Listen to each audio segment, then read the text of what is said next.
When we animalize other individuals to justify their oppression, we are doing two distinct things. First, we depersonalize them. That means we prevent them from appearing as vulnerable selves with a biographical life of their own, which matters to them as much as our life matters to us. And secondly, we make them appear as inferior or lower on a hierarchical and therefore as exist on a hierarchical scale, and therefore as existing for our own benefit, for the benefit of the higher ones. Women exist for men, black people for whites, animals for human beings. It's the same strategy that gets repeated over and over in human history.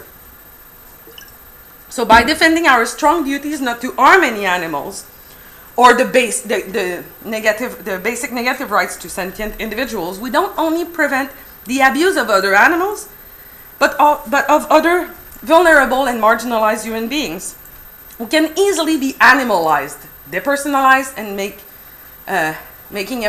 appear construed as inferior.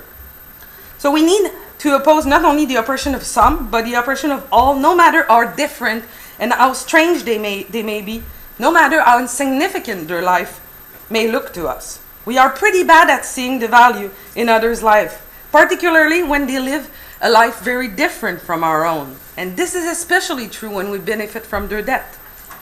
No matter how insignificant the life of some people and some animals may look like from an outside perspective, as soon as we are able to recognize that we are dealing with another self, this imposes on us strong duty not to harm, enslave, or kill this individual.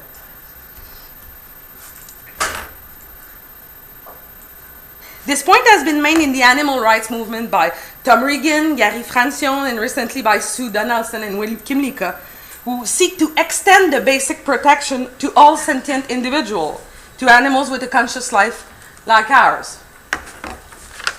So I just really briefly distinguish between two kinds of approach inside the abolitionist, or inside the animal rights movement, or inside the animal liberation movement.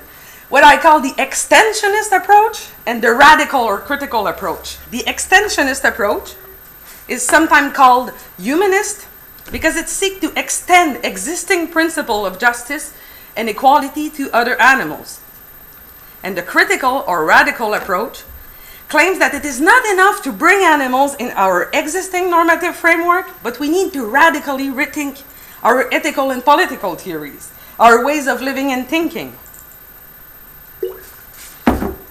Wow, my God, I still have 2 pages, so I'll just forget about my text. So the